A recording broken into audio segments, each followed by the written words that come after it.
श्री ज्ञानदेव तुकाराम राजा रामचंद्र भगवान की जय। बजरंग बली हनुमान की जय।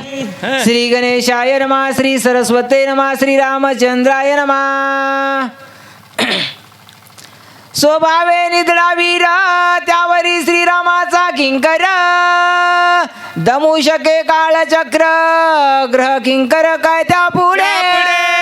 गौरीपुत्र गजानन कौशल्यापुत्र गुणन अंजनी पुत्र हनुमान गुरु जनार्दन माऊली तसेच बसलेल्या सर्व भाविक भक्त ज्ञानी वृंद सर्व भजनी मंडळी या पंडित मंडळी श्रोते मंडळी या सर्वांच्या चरणी नतमस्तक होऊन कथे संगती अशा प्रकारे झालेली आहे की हनुमान स्वभावे निधडा वीर आहे। निधडा या शब्दाचा अर्थ आहे की कोणालाही न भिणारा आणि कुणालाही दबाव टाकणारा असा स्वभावता असणारा हनुमंतराय। ग्रह किंकर कायशे त्यापुढे म्हणजे जे काही जे ग्रह लागलेले पाठीमागं हे ग्रह त्याच्यापुढे कसं आहे साधारण आहे असा हनुमंतराया पराक्रमी वीर त्या पाण्यामध्ये गेलेले आहेत। त्या ग्रह पाहून हनुमंतरायाला कोणत्याच प्रकारची भीती वाटली नाही। इकडं माहेरला येताना आबा म्हणले खडाळ्याहून चला। आम्ही खडाळ्यानं आलो, आबालाच कसा रस्ता माहिती की माहेरचा। आबा म्हणले आधी माहेर करू आणि मग आपल्या सासरला जाऊ। मला येताना वाटलं खरंच माहेरला आलोत, पण ह्या रस्त्याने येताना वाटलं नक्की सासरलाच आलोत। इथं आल्यावर महादेव भगवंताचं दर्शन झाल्यावर वाटलं आता खरंच माझ्या जीवीची आवडी पंढरपुरा नेईन गुडी, गोविंदाची गुणी वेधले पांडुरंगी म्हण रंगले। इथं आल्या आनंद वाटला कारण मंदिर जंगलामध्ये आहे पण इथं वातावरण मंगल आहे। अशा ठिकाणी आल्यावर आम्हाला जे काय भाग गेला शिने गेला अवघा झाला आनंद। खरंच मंदिर चांगलं आहे आणि इथील कार्यकर्ते जेवढे आयोजक संयोजक मंडळी आहेत त्यांना द्यावे तेवढी धन्यता कमी आहे। कारण अशा जंगलामध्ये शक्तीचा कार्यक्रम ठेवणं आणि भागवत कथेचा कार्यक्रम ठेवणं म्हणजे साहजिक नाही। कारण गावात माणसं येणार त्याशी आम्ही गावात अयोध्येला केलेली जी शक्ती आहे त्या शक्तीची सांगता म्हणून कमलापूर नगरीमध्ये शक्ती केली। गावातले 10 माणसं होते। आमचे युट्यूबवाले दाजी आले नव्हते, ताई आणि त्यांची मुलगा आले होते। आमच्या गावातल्या बाया 10 आणि गावातले 10 असे 20। इथं तर मला वाटायले 300-400च्या वर माणसं आहेत। धन्यवाद इथं कार्यक्रम करणाऱ्या सर्वांना धन्यता। कारण अगोदरच कथा आपली पाठीमागं चाललेली आहे। हे तिसरा आदेश संपायला पाहिजे होता। चला आबा पुढची वही घ्या। करोनी श्रीरामे भुबुकार पाया सुडिता सत्वरा, कडे पडली वेगुत्तर दिव्य शरीर लादली। हनुमंतराच्या पायाला धरल्यासारखं वाटलं। हनुमंतरायाला वाटलं काहीतरी माझ्या पायाला धरलं। झटकन हनुमंतरायानं आपला पाय झटकिला। झटकिल्याबरोबर आमच्या हनुमंतरायाचं ब्रीद आहे कारण आमच्या हनुमंतरायाचा मंत्र असा आहे जय श्रीराम जय श्रीराम असं म्हणल्याबरोबर हनुमंतरायाच्या पायाला जे धरलेलं होतं झटकन खाली पडलं आणि पडल्याबरोबर त्या तळ्याच्या बाजूला ज्या काही डगरी होत्या धडधड त्या पाण्यामध्ये पडलेल्या आहे। कपटे करोनी सर्वदा श्रीराम भक्ताचे पाय धरिता, कळी काळा ते आणून लाता शाप निर्मुक्ता सत्संगे। ग्रंथकर्ते गावा महाराज म्हणू लागले कपटे धरिता भक्ताच्या पायाला। कारण कपट्याला भक्ताच्या पायाला धरल्यामुळं कारण संताचा संग नो हे भल तैसा तात्काळची दशा पालटती। कारण संताचा संघ साधारण नाही तात्काळ दशा पालट अशा प्रकारचं हनुमंतराच्या पायाला त्या ग्राहीनं कपटानं धरलं। कपटानं धरल्यामुळं काय परिणाम झाला त्या ग्राहीला जे काही ग्राही रूप होतं ते पालटलं आणि त्या पालटून त्याचं दिव्य शरीर उभं राहिलेलं आहे। दंडका दौतता झाला शापे राक्षसत्व पावला, तो अंगाता पाणी तला तत्काळ केला निर्मुक्त। दंडक राजाचा मुलगा उद्धत झाला। उद्धत माणसं कशामुळे होतात एक तर धनानं उद्धत होतात किंवा बळानं उद्धत होतात किंवा ज्ञानानं उद्धत होतात। तशा प्रकारचा दंडक राजाचा मुलगा उद्धत झाला आणि ब्रह्म राक्षस पावला। ब्रह्म राक्षस झाल्याच्या नंतर तो जंगलामध्ये आला। इकडं आमचा अंगद युवराजांनी सर्व वानरगण अरण्यात फिरत असताना तो ब्रह्मराक्षस स्वरूपात असलेला दंडकसोत समोर आला. त्यांना खाण्याचा प्रयत्न केला. अंगदानं एकच बाग सरकून चापट मारली. मारल्याबरोबर त्याचा तात्काळ उद्धार झाला. कशाचा परिणाम आहे? हे संताचा संघाचा परिणाम आहे असं ग्रंथ करते बोलू लागले. दक्ष साप नारदासी दोन मूर्त स्थिर नरासिया तो द्वारके गेलाय वर्षानुवर्षी सत्संगाशी आपण बाधे गावा महाराज सांगतात माग पुराणातली कथा झाली. दक्ष नावाच्या राजाचा शाप नारदाला होता. नारदाला शाप झाल्यामुळं नारद एक क्षणभरही कोठे थांबत नव्हता. एक क्षणभर. पण वर्षानुवर्ष नारद मुनी कुठं थांबत होते? द्वारकेमध्ये. कारण कशामुळं? संताची संगती, मनोमार्गगती आणि आकळावा शिरपती येणे पंथे. म्हणून संताच्या संगतीत राहिल्याच्या नंतर शाप झालेल्या सुद्धा प्राण्याला शाप बाधा करू शकत नाही. तशा प्रकारचं या हनुमंतराच्या पायाला ज्या ग्राहीनं धरलं, हनुमंतराच्या पायाचा स्पर्श झाल्याबरोबर ती ग्राहीला दिवेश्वरी लादलेला आहे. जलतळ ग्राही शाप दत्ता लागता हनुमंताचे पद नकाग्री झाली शुद्ध सुगागात संत चरणी. हनुमंतराच्या पायाचा स्पर्श झाल्याबरोबर जी काय गिराई होती तिला दिव्य शरीर प्राप्त झालं. कशामुळे झालं? कारण संताचा संगतीचा परिणाम. संताच्या पायाचं नखच लागलं. कारण संत चरण रस लागता सहज वासनेची बीज जळून जाय.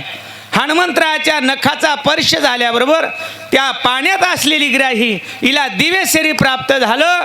एवढा परिणाम संताच्या संगतीचा आहे. लागता कपीचे नाकाग्र सांडिले शाप जन्य शरीरा लावणी अवया सुंदरा गगना सत्वरा उसळली. हनुमंतराच्या पायाचा लागता नखाग्र. हनुमंतराच्या नखाचा स्पर्श झाल्याबरोबर जे काही शापजन्य शरीर होतं, शापानं ग्राही झालेलं शरीर, हे शरीर नाहीसं झालं. आणि नाहीसं झालेलं शरीर त्या शरीराला दिव्य शरीर प्राप्त झालं. असं सुंदर अवयव स्त्रीरूप त्या ग्राहीला प्राप्त झालं. कशामुळं? हनुमंतराच्या नखाचा स्पर्श झाल्यामुळं. अंतरिक्ष गगनांतरी लावून बोलती सुंदरी अवय विजय होय कपिकेशारी निरंतरी राम प्रेम. हनुमंतराच्या पायाचा स्पर्श झाल्यावर ही ग्राही झालेली जी काही ग्राही आहे हिला देवी शरीर मिळालं. दिव्य शरीर आणि सुंदर एका बाईचं स्वरूप मिळालं. मिळाल्याबरोबर ही बाई राहोणी गगनांतरी, अंतरिक्ष गगनांतरी, एक तर आकाशातही नाही आणि पृथ्वीवर नाही, दोन्हीच्या पोकळीमध्ये उभं राहिलेले आहे. आणि रावण हनुमंतराला काय देऊ लागलेले आहे? आशीर्वाद देऊ लागलेला आहे. हे हनुमंता विजयी होशील. का विजय होशील? कारण तुझ्या नामा मुखामध्ये श्रीराम जय राम जय जय राम, श्रीराम जय राम जय जय राम असं नामस्मरण तुझ्या हृदयामध्ये आहे. कर जोडोनी वंदना करोनी विनवी हनुमान मी विद्युत माली आपसना जाना स्वर्ग भूषण स्वर्गीचे. आणि हनुमंतराला वरी आकाशात उभा राहून ती स्वर्गामध्ये स्वर्गातली असणारी बाई म्हणू लागली हात जोडून, हे हनुमंता मी कोण आहे? मी स्वर्गातली भूषण आहे आणि माझं नाव विद्युत मालिनी आहे असा आपला परिचय त्या अप्सरेने हनुमंतराला दिलेला आहे. सूर्य समप्रभे विमान करोनी विचारता गगन भास्करे शोभुनिया जाना ऋषी आश्रम विमान पाडिले. हे हनुमंतराय माझा तुला परिचय सांगते कारण तुला माहित नाही तो आत्ता आलेला आहे. खरं आम्ही आत्ताच आलो. इथलं काय माहीत महादेव मंदिर इथे आम्ही माहेरात एकदा आलो होतो. ते पावसाळ्यात यांचा सप्ताह असतं त्यावेळेस. आता रस्ता झाला काय की माहेरला. मग तसं ती हनुमंतराला म्हणाली अप्सरा, हे हनुमंता कारण मी इथं ग्राही होण्याचं कारण असं आहे, मी काय केलं सूर्याच्या प्रकाशासारखं एक इमान तयार केलं. त्या इमानात बसले आणि इमानात बसून म्हणले मी फुगीरावाने फिरू लागले. कुठं फिरू लागले तर ऋषी आश्रमात फिरू लागले. तेने शोभेले मुनीश्वरा हो, हो. क्रोधा चढले दूर दूरधर. ना विचारसी पात्रा पात्रा बरं. कामाचार विचारसी विचारसी.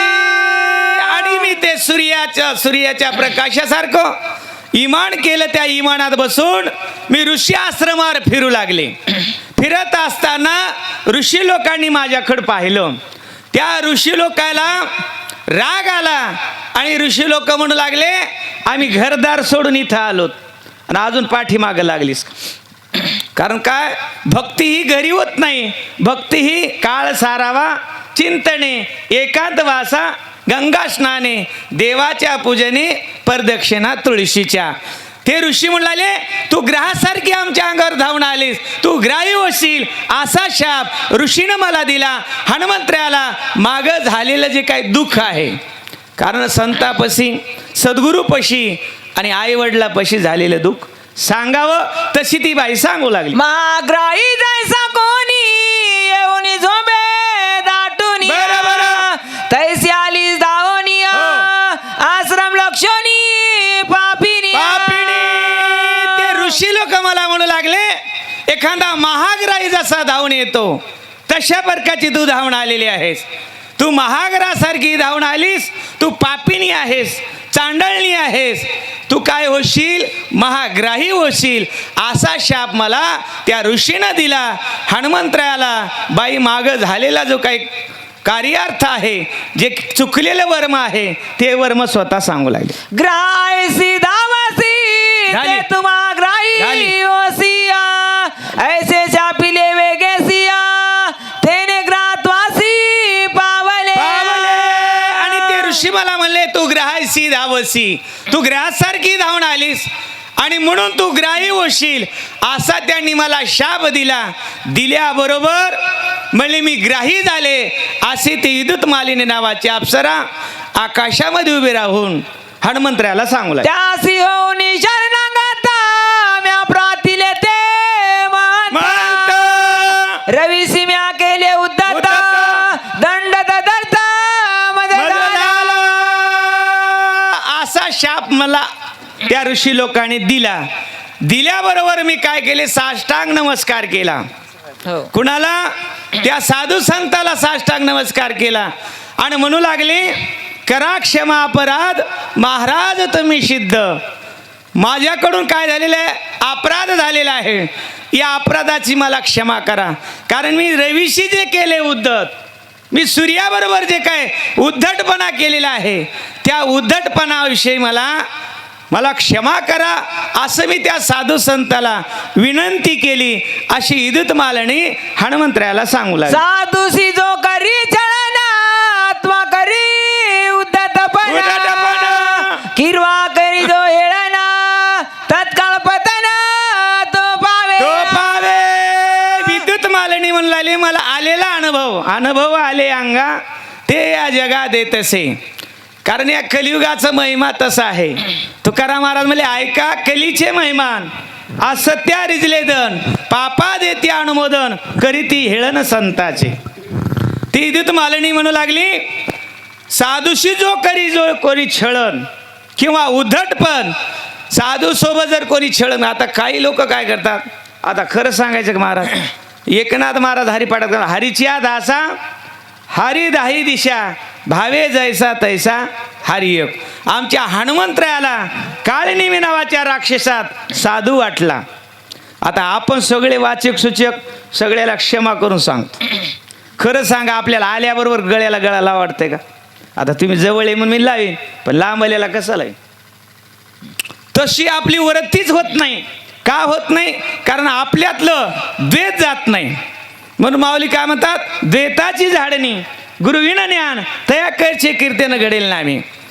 म्हणून जोपर्यंत आपल्यातला द्वेष जात नाही तोपर्यंत आपल्याला हरीच्या दासा हरिदाय दिशा दिसणार नाही. म्हणून ती बाई म्हणू लागली विद्युत मालिनी की साधू जो बरोबर जो कोणी छळण करेल त्याला मला नगदीच खसताय नव्हे, मला आलेला अनुभव आहे अशी विद्युत मालिनी बोलू लागली. नव्हती पुराणीच्या कथा माझा अनुभव प्रत्यक्ष आता जे उपेक्षा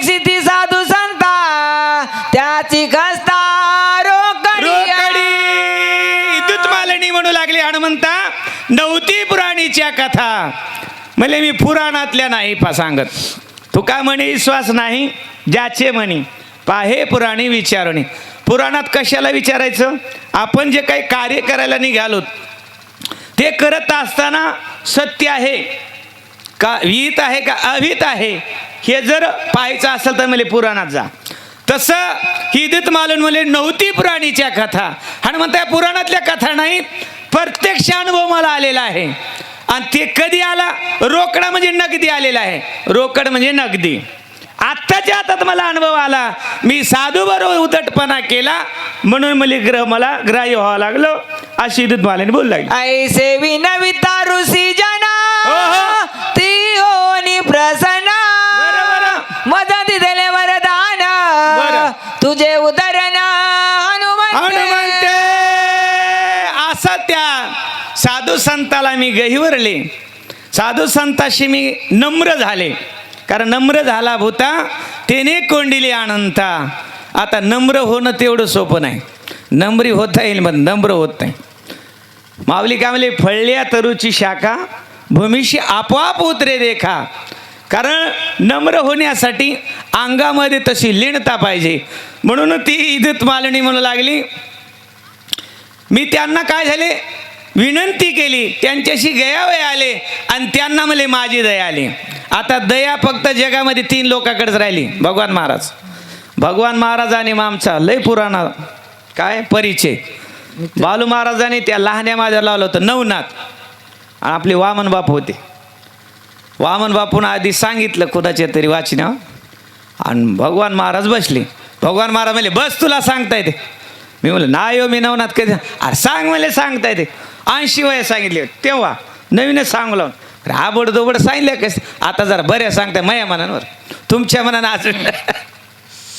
तसं ती इदत मालनी म्हणू लागली मला आलेला अनुभव त्या ऋषी लोकाला मी विनंती केली. विनंती केल्यावर त्यांनी मला उशाप दिला आणि त्यांनी सांगितले की तुझा उद्धार हनुमंताच्या हातानं होईल असा मला उशाप दिला. तू राहोनी जळवासी धरिले कपीच्या पायासी स्पर्श होता सज्जनासी तेने उदनासी सत्संगे. आणि त्यावेळेला त्या ऋषी लोकांनी मला उशाप दिला तू राहोनी जळवासी तू मला पाण्यात राहशील आणि पाण्यात राहून धरीशी कपीच्या पायाशी. तू हनुमंताच्या पायाला धरल्याबरोबर हनुमंताच्या पायाच्या नखाचा स्पर्श झाल्याबरोबर तुझा उद्धार होईल असा उशाप मला त्या साधू संताने दिला. हे कोण कोणाला सांगायले? इदत मालनी हनुमंतराला सांगू लागली. सत्संगास्तव पायी संसार तरती ते देईया इतर शाप बापुळे काही मुक्त होई जे सत्संग. इदत मालनी म्हणू लागले सत्संगाचे पायी संसार तरती पायी. कारण संतांच्या संगतीमध्ये संसार तरतो. आता सतीश महाराजांना सांगितलं संसार कशाला आगा जन्मने आणि निमणे याशी संसार म्हणे. जन्मणे आणि मरणे याला संसार म्हणतात. आणि या जन्म आणि मरणाच्या खातं मिटवण्याचं कार्य साधू संत करतात.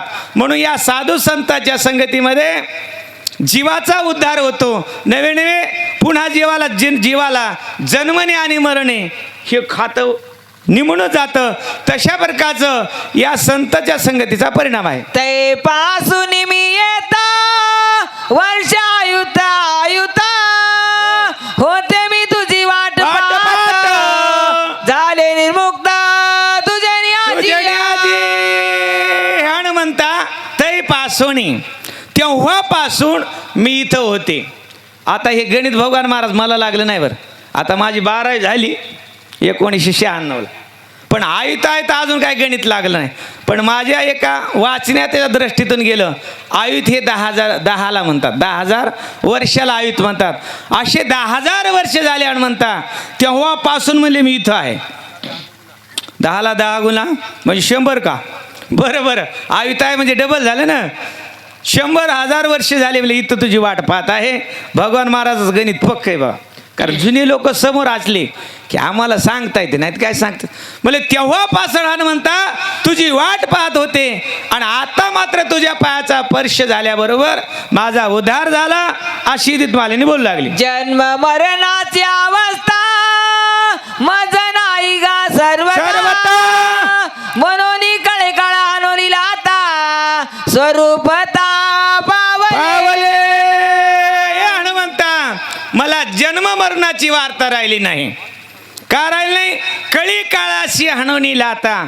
जो काय कळी काळ आहे, कळी काळ म्हणजे जगाला खाणारा जो काय काळ आहे, त्या कळी काळाला मी लात मारले आणि मी स्वस्वरूपाला प्राप्त झाले. आता स्वस्वरूपाला प्राप्त म्हणजे कारण ही बाईच होती स्वर्गातली आणि स्वर्गातले माणसाला 100 वर्ष आयुष्य नाही, त्यांना अमृत पिण्यासाठी आहे. म्हणून ती इथे तुम्हाला लागली मी माझ्या स्वरूपाला प्राप्त झाले. मला जन्म मरणाची वार्ता नाही, कळी काळ माझ्याकडे येत नाही. कशामुळं? तुझ्या पायाचा स्पर्श झाला, तुला तुझा आशीर्वाद मला मिळाला अशी इथे तुम्हाला बोलू लागली. आपुलेणीचा सुख पायी निरोपावे सद्गुरु पायी बरोबर. ते मी लादले सर्वही झाले उतराई भवश्रमा. हे हनुमंता तू माझा सद्गुरू आहेस आणि सद्गुरूपाशी आपलं जे काही सुख आहे, आपल्याला मिळालेलं सुख, आपल्याला आलेला अनुभव, हे काय करावं? सद्गुरूपाशी सांगावं. म्हणून हनुमंता हे मला जे मिळालेलं सुख आहे, हे सुख मी तुला सांगते. कसं सुख आहे? जे काय भवश्रम आहे, जन्मणे आणि मरणे, याचं जे काही श्रम म्हणजे कष्ट आहेत, हे कष्ट मला कमी झाले. कशामुळं? तुझ्या संताच्या संगतीमुळं अशी ती इथे तुम्हाला बोलला. सद्गुरु स्थिती ऐसी स्वय अनुभव जा सुखासी तेची पावेसी शासिया नुण्याधिकासी न करोनी. आणि विद्युत मालेन मला हनुमंता सद्गुरूची स्थिती ऐशी. सद्गुरूची स्थिती कशी आहे? कारण सद्गुरूला जे जे काय आलेला अनुभव आहे, सद्गुरूला जे मिळालेलं सुख आहे, सद्गुरूला जे मिळालेला प्रसाद आहे, तो प्रसाद नुन्य आणि कमी. नुन्य अधिक म्हणजे नुन्य म्हणजे कमी, अधिक म्हणजे जास्त. हे दोन्ही कमी जास्त जरी झाले तर ते शिष्याला देण्यामध्ये कंजूसपणा करत नाही. सद्गुरू, आता गुरु खूप झाले पण सद्गुरू करत नाहीत. कारण सद्गुरूकड द्वैत भावना नसते. सद्गुरूकड जेवढे काही आपले शिष्य आहेत त्यांना वाटतं आपलेच मुलं आहेत. म्हणून सद्गुरूची स्थिती अशी आहे. पित्याचे समस्तविता पुत्र स्वामित्वे अंगीकारिता तैसे सद्गुरु सुख समस्त शिष्याक्रमित जसं आपल्या बापाच्या नावानं 10 एकर जमीन असली की बरोबर म्हणले त्याचा वारसा कोण? मुलगाच. जेवढं धन बापाकडे आहे, माड्या गाड्या घोड्या शेत जमीन जेवढी काय असल तेवढी मला मुलाच्या नावानं. कशामुळं? वारसा हक्काप्रमाणे. म्हणून जी काय सद्गुरूपाशी ज्ञान आहे, सद्गुरूपाशी जे काय आलेला अनुभव आहे, हे कशामुळं मिळतो? भावार्थानं मिळतं. भावार्थानं. कारण भावेविन देव न कळे संदेव आणि गुरुविण अनुभव कैसा कळे. भाव जर असेल तर सद्गुरू आपल्याला जवळ घेतात. खरंच मोतीराम महाराजाची सेवा मारुती महाराजानं घरदाराचा विचार न करता मनोभावनेने केली. लेकरा बाळाचा सुद्धा विचार केला नाही. आमच्या देखत त्यांची घरवाली गेली, महाराज म्हणले मी येणार नाही, पद्मावतीवरच बसले. त्यांनी सद्गुरू मोतीराम महाराजाच्या पायावर एवढा विश्वास ठेवला की ते देवच झाले. खरं झाले ते. तशा प्रकारचं ही दूत मालनी म्हणू लागली, हनुमंता मला आलेला अनुभव मी तुला सांगत आहे. अजात पक्षाची जाती पायी नेने माऊली वाचो निकाय मुख पसरो निस्रवैया ग्रास अवघाई गेली तर जे काय अजात पक्षाची जाती पाही. अजात म्हणजे न जाणे, ज्याला जाता येत नाही त्याला अजात म्हणतात. आणि पक्षी म्हणजे पंख न फुटलेले. आणि घरट्यात राहणारे जे अजात पक्षी आहे, या पक्षाला आपल्या आईशिवाय दुसरं काही जगामध्ये माहीत नाही. आणि लहानपणी आपलंच बाळ असतं पण बापाची त्याला ओळख नसते, आईची ओळख राहते. आईपाशी जास्त राहील पण वडिलापाशी राहत नाही. तसं आजाद पक्षी जे आहे त्याला फक्त माझी माऊली कधी येईल आणि माझ्या माऊलीनं माझ्या मुखामध्ये कधी घास भरवीन, ते सतत मुख आपलं काय करतं त्या घरट्यामधून असं वरी तोंड पसरीत राहतं. आई कधी येईल, माझ्या चोंचीत कधी घास घालून याची वाट पाहते. तशा प्रकारचं सद्गुरू काय करतात, आपल्या शिष्यांना जे झालेलं ज्ञान आहे, जो मिळालेला भगवंताचा प्रसाद ते शिष्याला देतात. तेही तैसीचा प्रेम तेने विसरून आपले खाणे, सगळा घास बाळका देणे, बाळका कारणे अवंचक. त्या चिमणीचं पिल्लू घरट्यामध्ये असतं आणि चिमणी काय करते, रानामध्ये चारा शोधण्यासाठी जाते आणि शोधता तिला जर एखादा तांदळाचा कण मिळाला किंवा ज्वारीचं जर एखादं धान्य मिळालं तर ती विसरून आपले खाणे, ती आपल्या पोटाचा विचार करत नाही.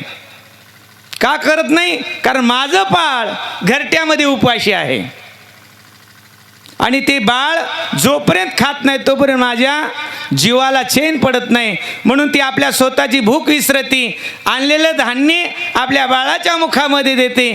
तशा प्रकारची ही माझी सद्गुरू माऊली आवंचक आहे. आवंचक म्हणजे मला सोडून दुसरीकडे जातच नाही अशी माझी सद्गुरू माऊली. तुझी माझा ईश्वरू, तुझी माझा सद्गुरू माझा दिना उदारू केला साचारू द्वाये के हनुमंता तोच माझा सद्गुरू.